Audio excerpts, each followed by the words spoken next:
The Boxer Rebellion, Part 1, Prelude. Before we discuss the events, we will first define terms. A legation was a diplomatic office of lower rank than an embassy,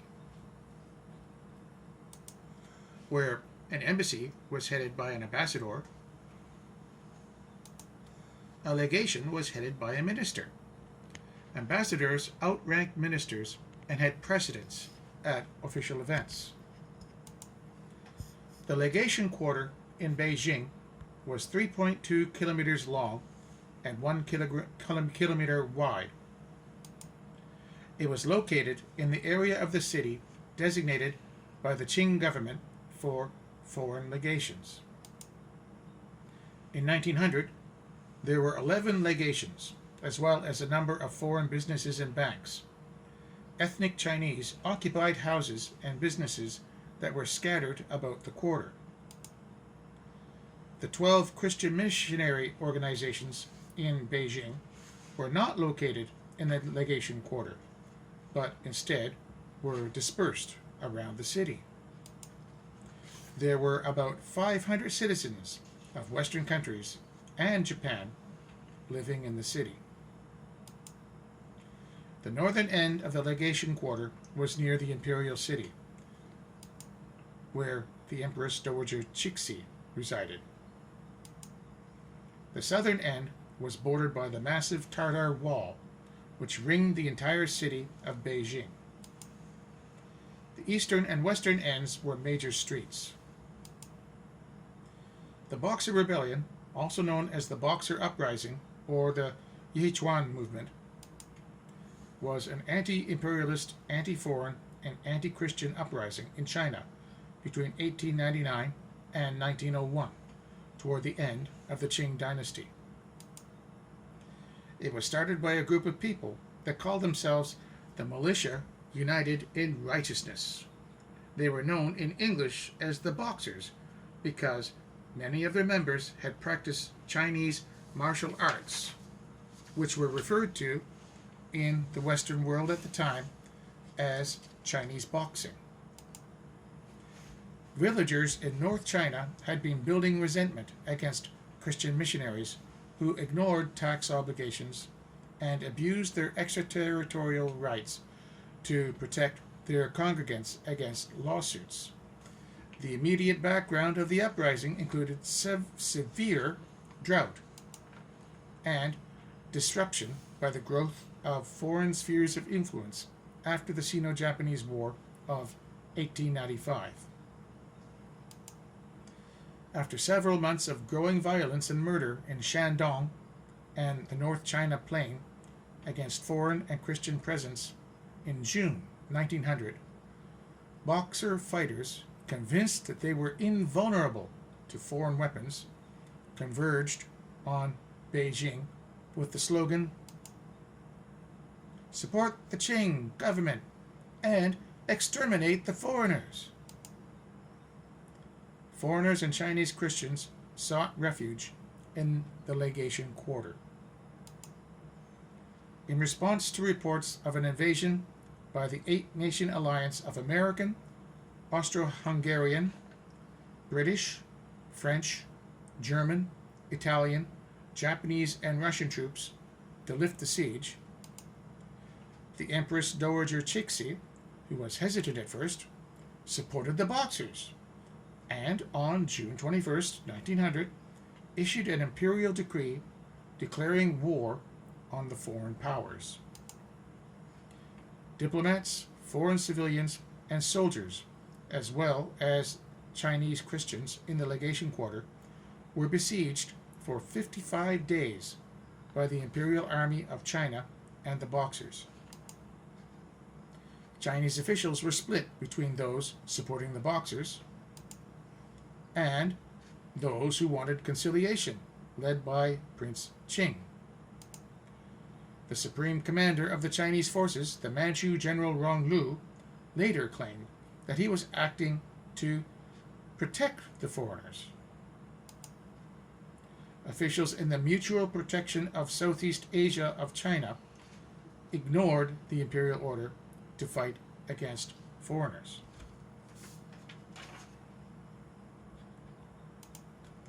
The Eight-Nation Alliance, after being initially turned back, brought 20,000 armed troops to China, defeated the imperial army, and arrived at Peking on August 14th. This relieved the siege of the legations. Uncontrolled plunder of the capital and the surrounding countryside followed this, along with the summary executions of those suspected of being Boxers. The Boxer Protocol of September 7, 1901, provided for the execution of government officials who supported the Boxers. It also provided for foreign troops to be stationed in Beijing, and 450 million taels of silver, equal in value to about 10 billion US dollars at 2018 silver prices, and more than the government's annual tax revenue, to be paid over the next 39 years to the 8 nations involved. The Righteous and Harmonious Fists, or Yihiquang, arose in the inland sections of the northern coastal province of Shandong. This area was long known for rioting, rebellion, religious sects, and martial societies. A martial society is a social group built around schools of various fighting skills, like kung fu, or archery, or swordsmanship. American Christian missionaries were probably the first to refer to the well-trained athletic young men as boxers, because of the martial arts and weapons training that they were constantly practicing. Their main practice was a type of spiritual possession, which involved the whirling of swords, violent sparring and practice sections, violent-looking exercising routines, and chanting incantations to different gods. The opportunities to fight back against Western encroachment were especially attractive to unemployed village men, many of whom were teenagers.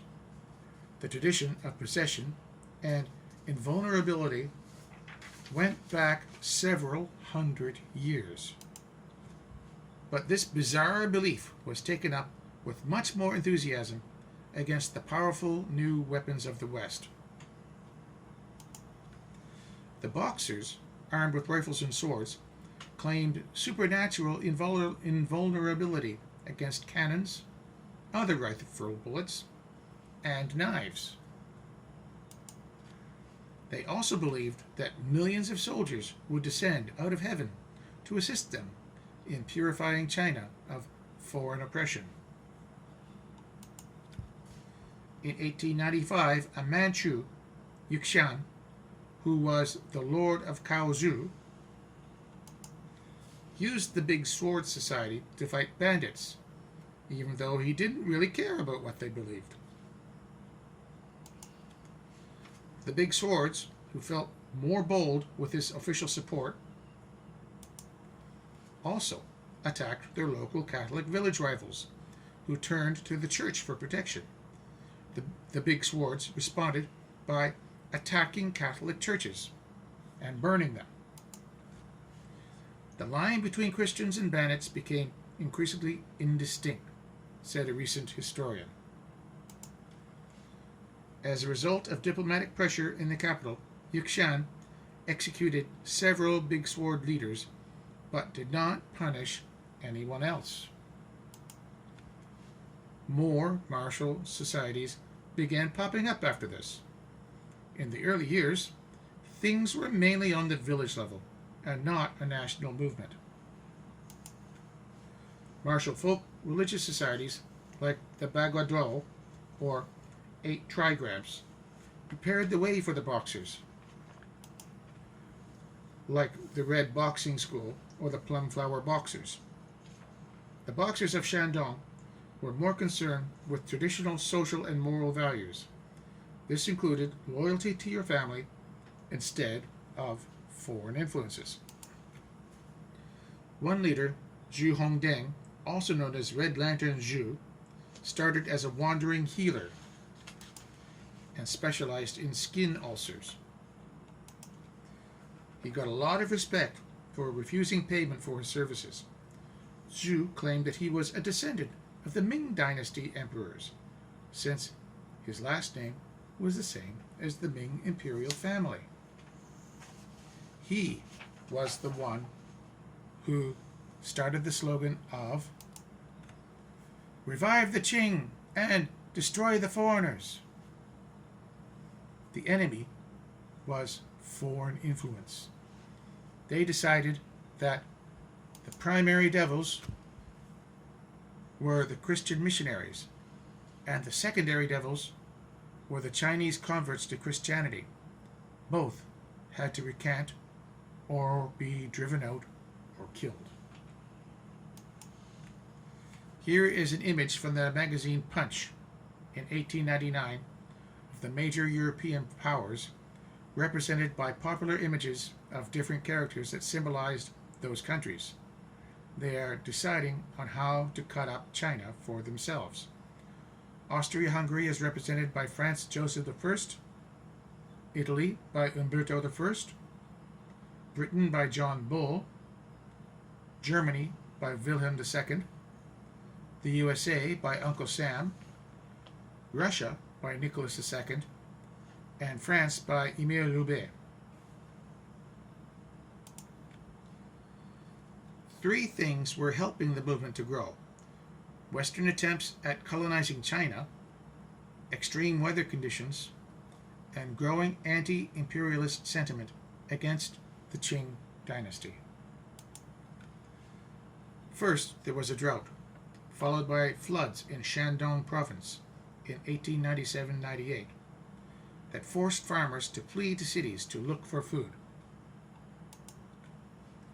As one person there had said, "I am convinced that a few days of heavy rainfall to terminate the long-continued drought would do more to restore tranquility than any measures which either the Chinese government or foreign governments can take."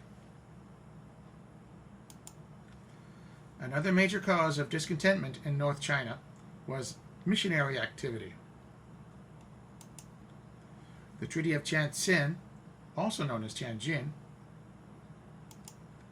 and the Convention of Peking, signed in 1860 after the Second Opium War, had granted foreign missionaries the freedom to preach anywhere in China and to buy land for churches. On November 1st, 1897, a group of armed men who were probably members of the Big Sword Society stormed the residence of a German missionary from the Society of the Divine Word and killed 2 priests. This attack was known as the Juyi incident. When Kaiser Wilhelm II received news of these murders, he sent the German East Asia Squadron to occupy Jiaozhou Bay on the southern coast of the Shandong Peninsula. In December 1897, Wilhelm II declared that he would seize territory in China. This triggered a scramble for concessions, by which Britain, France, Russia, and Japan also took their own spheres of influence in China. Germany gained exclusive control of developmental loans, mining, and railway ownership in Shandong province.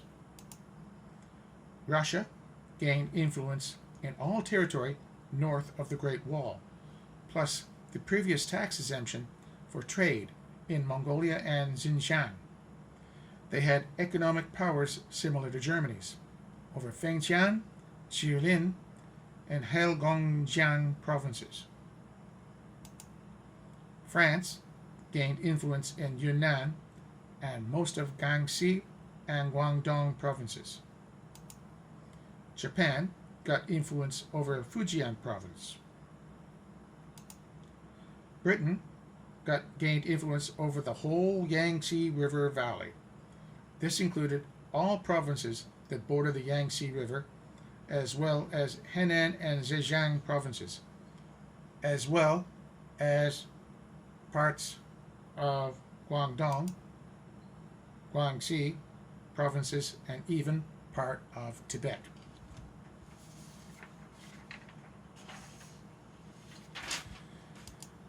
Italy's request for Zhejiang province was declined by the Chinese government.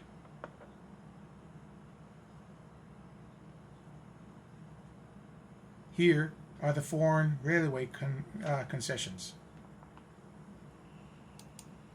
Here is the Yangtze River Basin.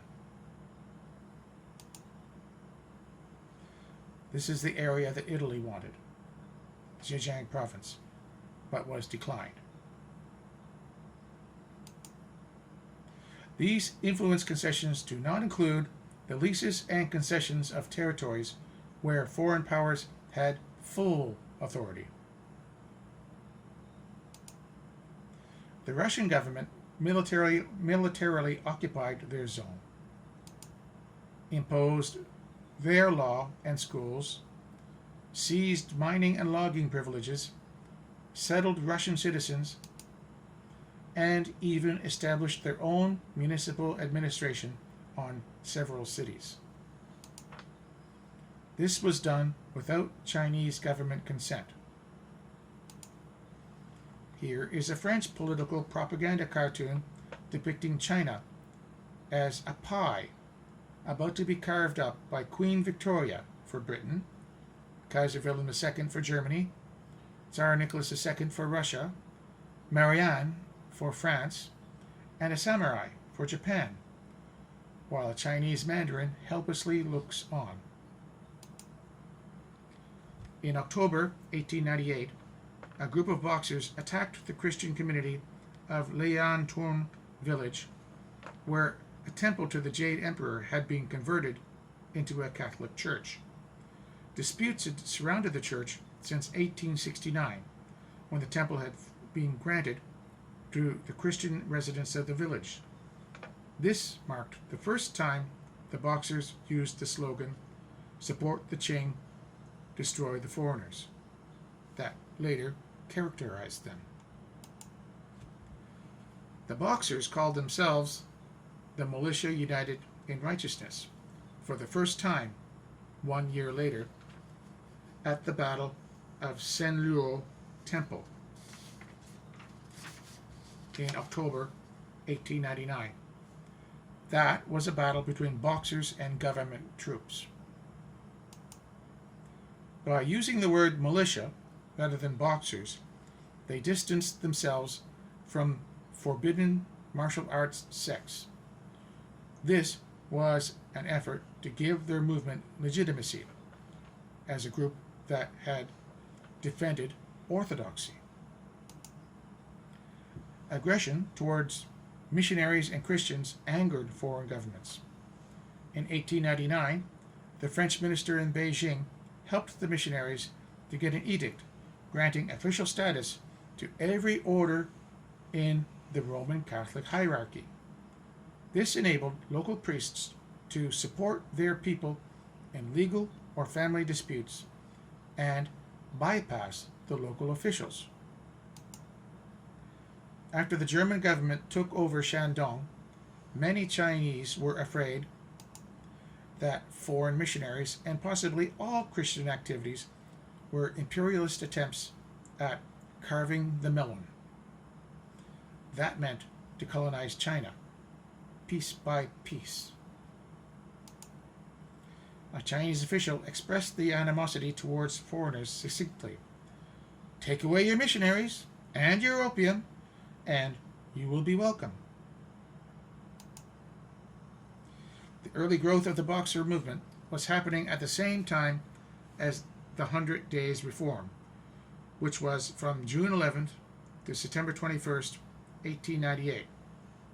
This was when change-minded Chinese officials, with the support of Protestant missionaries, persuaded the Guangxu Emperor to institute sweeping reforms. This angered many conservative officials, whose opposition led Empress Dowager Cixi to intervene and reverse the reforms. The failure of the reform movement disillusioned many educated Chinese and thus further weakened the Qing government. The empress seized power and placed the reformist emperor under house arrest.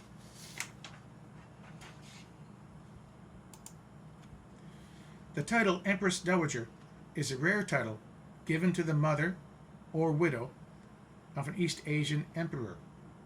Empress Dowager Cixi ruled the Qing dynasty for 47 years, from 1861 until her death in 1908. She was selected as a concubine of the Xingfeng emperor while she was still a teenager. She gave birth to a son, Zaichun, in 1856. After the Xianfeng emperor's death in 1861, the young boy became the Tongzhi emperor, and she became the Empress Dowager and regent of China. She first had to remove a few other regents that were appointed by her late husband first. When her son died in 1875, she had her nephew appointed as the Guangxu emperor.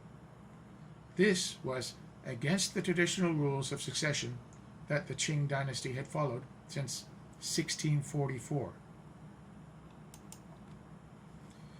Cixi supervised the Tongzhi restoration, which was a series of moderate reforms that helped the regime survive until 1911. She also tried to make military reforms and financed the creation of the Beiyang fleet that was destroyed in the First Sino-Japanese War, as well as made an effort to modernize the army. Back to the Boxer Rebellion. The national crisis was widely considered as caused by foreign aggression. Foreign powers had defeated China in several wars and forced a right to promote Christianity and imposed unequal treaties under which foreigners and foreign companies in China were given special privileges, extraterritorial rights, meaning that they did not have to follow the laws of the Chinese authorities and had immunity from Chinese law. This caused a lot of resentment among the Chinese. France, Japan, Russia, and Germany took their own spheres of influence, so now it looked like by 1900 that China would be broken up, with foreign powers each ruling a part of the country. Because of this, by 1900, it appeared that the Qing dynasty, which had ruled China for more than 2 centuries, was crumbling, and Chinese culture was under assault by powerful and unfamiliar religions and secular cultures. Here is an image of Chinese Muslim troops from Gansu, also known as the Gansu Braves. Men like these killed a Japanese diplomat on June 11, 1900. Foreigners called them the 10,000 Islamic Rabble.